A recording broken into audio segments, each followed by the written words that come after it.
एक दिन किशोरी जी के मन में आई कि श्याम सुंदर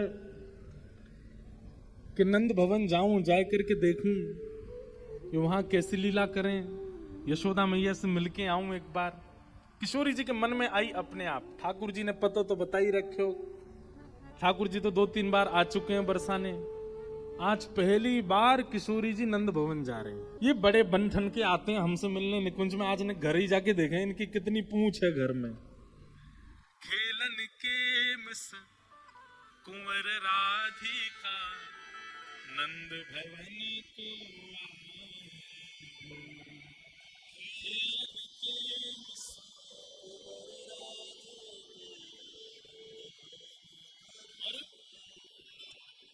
नंद भवन पहुंच गई अकेली और मन में विचार कर रही है कैसे बुलाऊं कन्हैया को। सबसे पूछो भैया नंद भवन कहाँ है? बोले ये सामने वाला ही नंद भवन है, हम छोड़े वरना मैं चली जाऊंगी। छोटी सी किशोरी जी पहुंच गई। अब अज्ञात घर में अचानक अंदर कैसे प्रवेश करूं? द्वार लगे हैं तो बाहर से ही किशोरी जी कह रही हैं, कहा सकुच सहित मधुरे कर बोली, सकुच सहित। थोड़ा संकोच है स्वर में, और स्वर कैसे बोले बड़े मधुर हैं। सकुच सहित मधुरे स्वर बोली, क्या घर है कुंवर कन्हाई हो। सकुच सहित मधुरे स्वर बोली, घर है कुंवर कन्हाई। आहा, किशोरी जी बाहर से कह रही हैं, अरे जा घर में कुंवर कन्हाई है का। संकोच भी है और मधुर स्वर भी है। सूरदास जी का भाव है महाराज जी। सूरदास जी वर्णन कर रहे हैं ठाकुर जी क्या कर रहे हैं इस समय। ठाकुर जी यशोदा मैया ते लड़ रहे हैं भीतर। काय बात पे लड़ रहे हैं? बोले मैया मैं बड़ो हैगो, मेरो ब्याह करा दे, मेरी उम्र है गई है। मैया बोली कितने बरस को हैगो तू? 4.5 साल को हैगो मैया। अब देख मेरे पाम पहले मुंह पे चलो ना जातो, तेरी गोदी में रहतो, अब मैं चलन लगो, अब मैं बैठन लगो, अब तो अपने हाथन ते खान लगो मैया, अब मेरो ब्याह कराए थे। मैया बोली नहीं कराऊंगी ब्याह। सो ठाकुर जी ने अपनी चोटी खोल लई, बेणी खोल लई, अपनो सबरो श्रृंगार मिटा लियो। बोले अगर मेरो ब्याह नहीं कराएगी तो मैं जमीन में लौट जाऊंगा, मैं सबरी मट्टी अपने ऊपर लगा लूंगा, अपने सबरो श्रृंगार बिगाड़ लूंगा। ठाकुर जी ने आंखन को काजल बिगाड़ लियो, सबरो श्रृंगार बिगाड़ लियो, अपने केश वे सब उधार लिए, अपने वस्त्रन को फाड़वे लगे। बोले मैया मेरो ब्याह करा।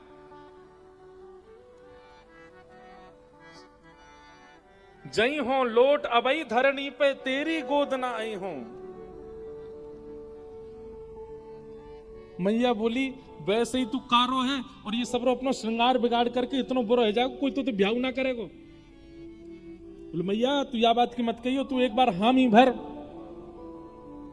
नंद भवन से लेके जमुना जी तक गोपी गोपी खड़ी होंगी ब्याह करवे को मोते। बोले हम बे हाँ जी तो ब्याह करेंगी। अब ठाकुर जी ने अपने सब वस्त्र अस्त व्यस्त कर लिए, श्रृंगार सबरो मिटा लियो, लड़ रहे मैया तो मेरो ब्याह करा दे। इतने में ही सुनत श्याम कोकिल समवाणी, सुनत श्याम कोकिल समवाणी। जैसे ही ठाकुर जी ने सुनी, अरे मैया नहीं रुक जा, नहीं चिल्ला रही हो मत, देख तू तो चिल्ला रही, देख कैसे कोई कोयल सी आवाज में बोल रहा हो भारती। अरे घर पे कुंवर कन्हाई है का। मैया देख तेरी बहू आ गई द्वार पे। मैया जी वही आई है जाते ब्याह करनो मोए। मैया बोली अब दारी के तो ऐसे ही लेके जाऊंगी बाहर, जैसा तू बनो भयो है ना, तेरे बाल सबरे खुले भये हैं, सबरो तेने काजल ना। मैया नेक सुधार दे तू मोको।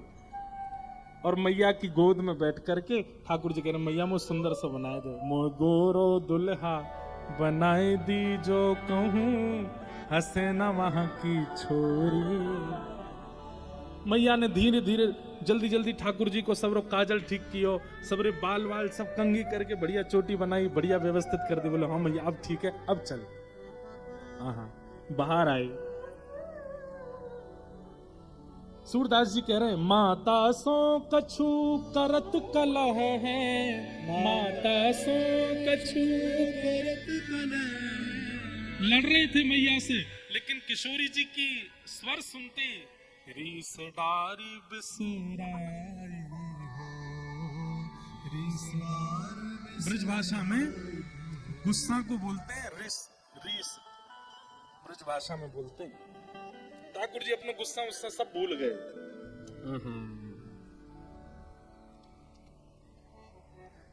किशोरी जी के पास बाहर आई, यशोदा मैया ने जैसे ही द्वार खोलो, आहा ऐसी सुकुमारी, ऐसे सुंदर मुखमंडल, ऐसी सुंदर ठाकुर किशोरी जी की चुनरी, ऐसे सुंदर श्रृंगार देख करके यशोदा मैया तो ऐसे ऐसे भाव विह्वल है गई। अरे लाली तू अकेली आई है?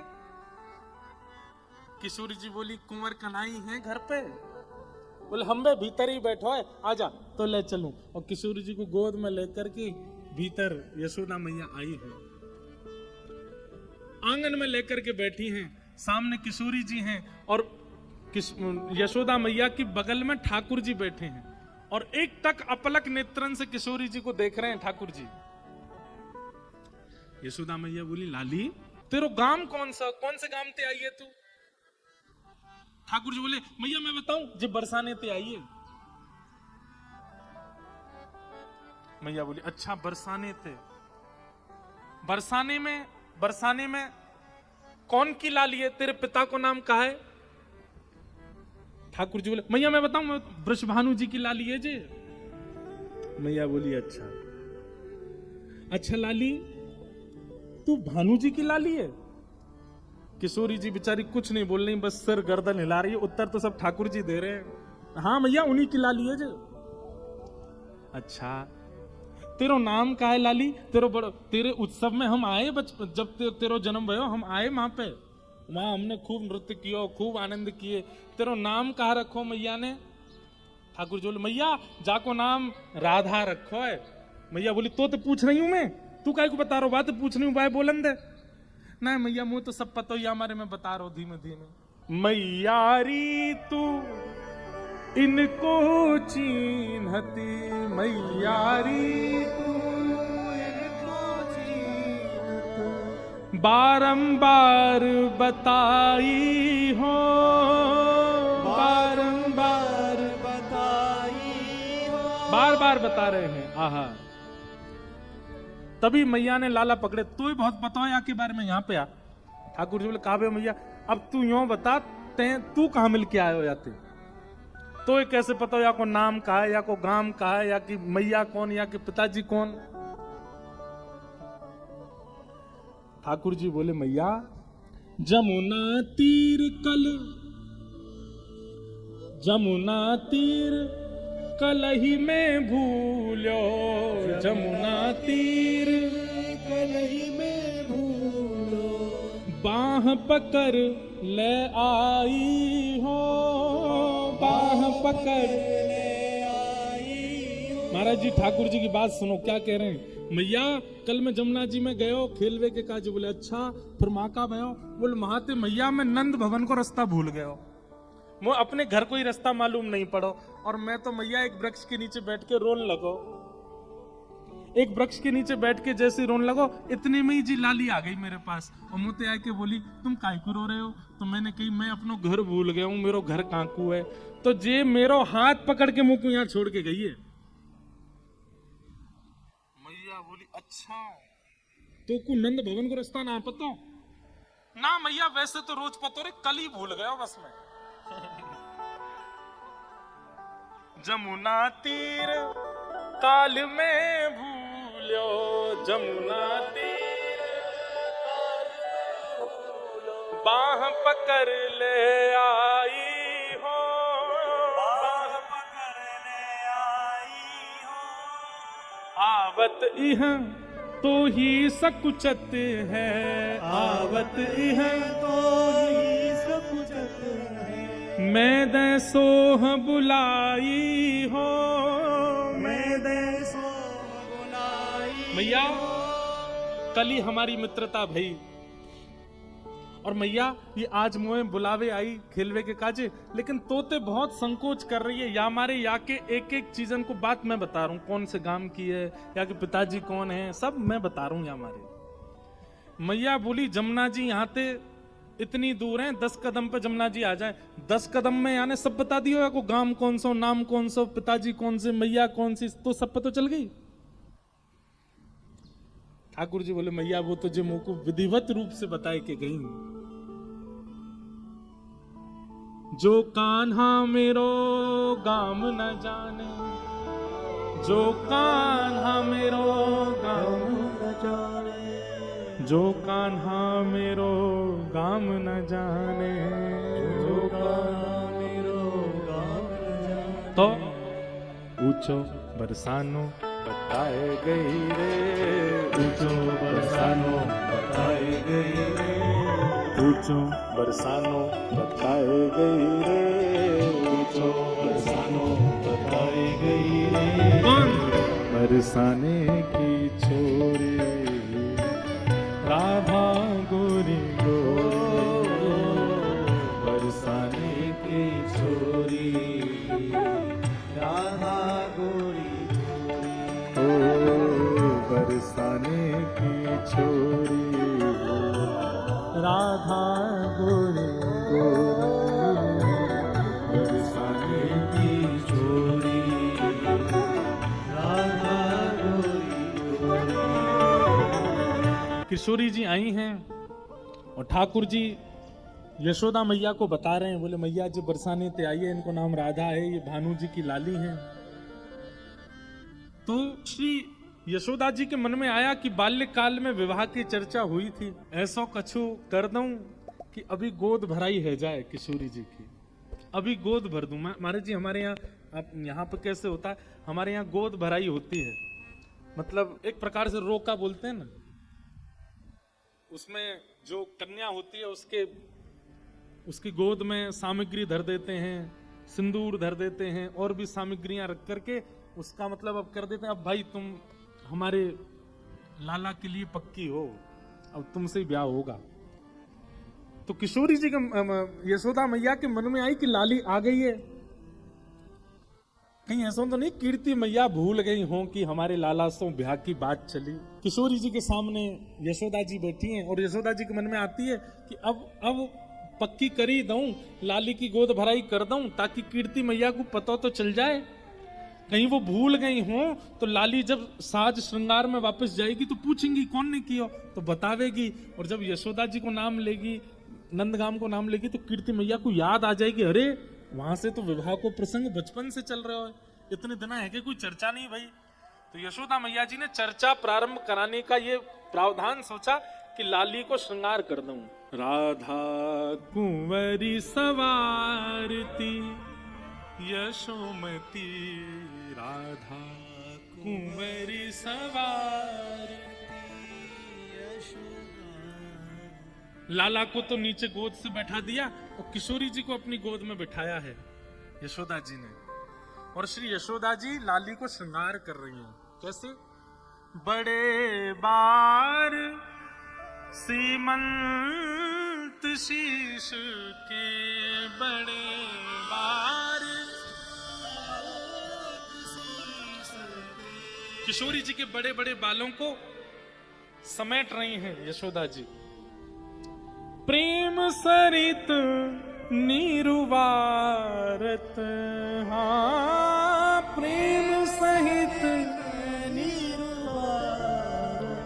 यशोमती राधा कुंवरी सवारत, यशोमती राधा कुंवर सवारती। फिर क्या कर रही हैं? मांग पारी बैनी जो सवारत, मांग पार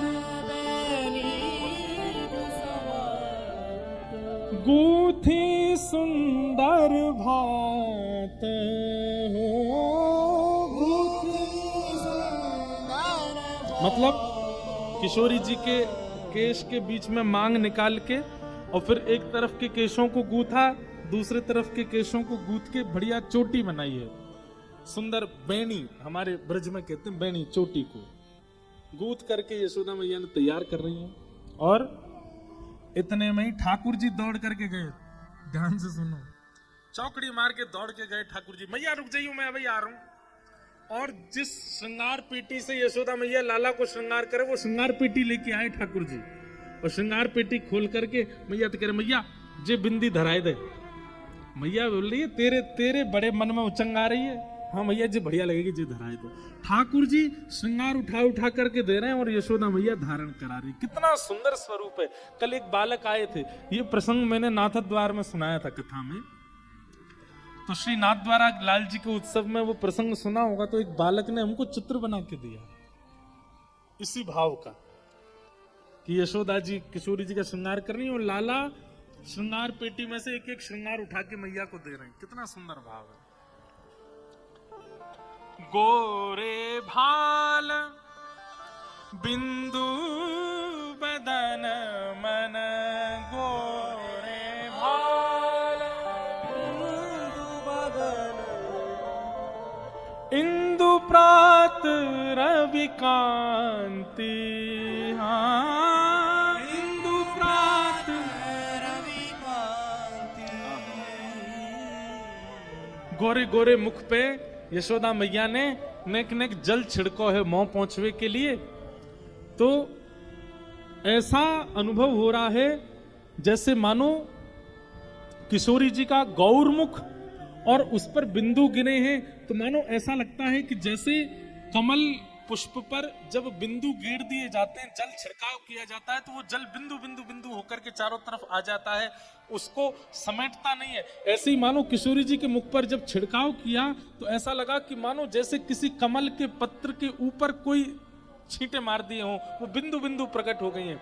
और कमल पर जब पानी डाला जाता है ना, तो जो बिंदु बनती है वो इतनी सुंदर लगती है, इतनी आकर्षक लगती है।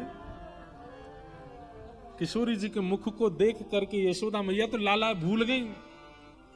ठाकुर जी बीच बीच में इशारा कर रहे, मैया मुंह पे ध्यान रखियो, कहीं पता चली मोह दिया वे वृषभानु जी को, लाली को धल ले अपने पास ही। यशोदा मैया वो लाला तू मेरे मन की कैसे पढ़ ले, मैं तो यही सोच रही। लाली देख कैसी सुपात्र है, कैसी सुकोमला है, मेरी मानेगी, मेरी करेगी, सब बात करेगी।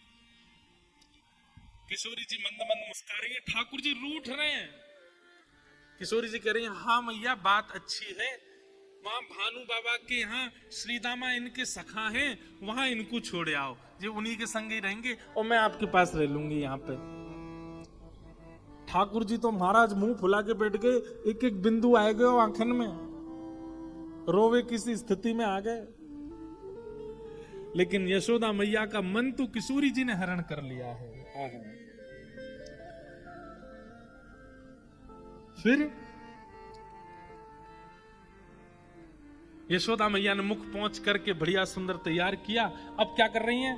सारी चीर नई फरियाल, सारी चीर नई फरियाल। छोटी सी लाली है, साड़ी तो पहन नहीं सकती, तो बीच से साड़ी फाड़ के उसकी फरिया बनाई है। फरिया मतलब घेरदार, छोटी छोटी लालियां पहन के घूमती है ना, ऐसी घेर, चारों तरफ घेर हो, ऐसी फरिया बना करके यशोदा मैया ने धारण कराई है। सारी चीर नई फरिया ले, सारी चीर नई फरिया ले, अपने हाथ बनाई, हाँ अपने जसुमती कुंवरी सवारती, यशुमती राधा कुंवरी सवारती। और फिर किशोरी जी के सुंदर मुखमंडल पर बिंदी लगा करके, पत्रावली का सुंदर श्रृंगार करके ठाकुर जी एक एक बिंदी पे ध्यान दे रहे। मैया नेक दूर कर, या को ज्यादा पास है रही है, नेक इतकू कर, नेक उतकू कर दे, हाँ अब नेक ऐसे घुमा दे, यहाँ बीच में एक कछु मोर जैसा बनाए दे। मैया कह रही है शांत बैठ जा, मुंह करन दे। लेकिन ठाकुर जी तो इतने चंग में भर रहे हैं। महावर लेके आई, किशोरी जी के हाथ में महावर लगाए, बीच में बिंदी लगाई, पामन में महावर लगाए। तो समझ गए ना, किशोरी जी के हाथ पे सुंदर सुंदर वो महावर लगाई, बीच में लाल लाल लगाई, पैरों में चारों तरफ लगाई, सुंदर किशोरी जी का श्रृंगार किया है। और फिर किशोरी जी की गोद में एक सुंदर साड़ी रख करके, तिल चावरी बतासे मेवा तिल चावरी दियो कुंवरी की गोद, हाँ दियो कुंवरी की गोद। सूर श्याम राधा तनु चितवत, सूर श्याम जसमति तन मन मोद, हाँ जसमति तन मन मोद। राधा जसुमति कुंवरी सवारती, यशोमती राधा कुंवरी सवारती, यशोमती राधा कुंवरी सवारती, यशोमती राधा कुंवरी सवारती। अब महाराज जी इतना सुंदर प्रसंग है आगे का, हमारा मन कहने का तो अभी भी हो रहा है, लेकिन कल ही कहेंगे विस्तार, फिर वो उसमें आनंद तभी आएगा जब ब्याह तक पहुंचे। अब क्या होगा, किशोरी जी वापस जाएंगी, फिर यहाँ पे कीर्ति मैया देखेंगी, कीर्ति मैया देख करके चकित हो जाएंगी, लाली को श्रृंगार कौन ने कर दियो, मांग में सिंदूर पैरन में महावर देख के। फिर आगे की लीला थोड़ी सी बोल देते हैं, फिर संकेत बता रहे हैं, विस्तार कल करेंगे। फिर कीर्ति मैया पूछती है, अरे लाली तू कहाँ गई, कौन ने किया? तब बताती है, बोले मैं नंद भवन गई और वहां यशोदा जी ने मेरा श्रृंगार किया।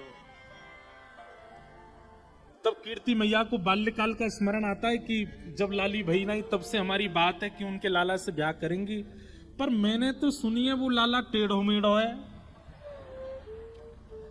किशोरी जी से कीर्ति मैया कह रही, मैंने तो सुनी है लाला को पाम टेढ़ो, कमर टेढ़ी, मुंह टेढ़ो। अरे लाली तू ऐसी सुंदर सी टेढ़े मेढ़े तो ब्याह करेगी? मैंने तो सुनो है लाला बड़ो कारो है,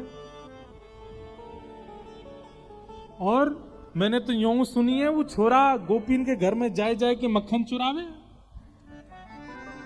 अरे लाली वह छोरा में एक भी गुण दुल्हा बनवे लायक ना है, टेढ़ो मेढ़ो कारो चोरी करे। ठीक है, पहले की बात हमने बात कर दी।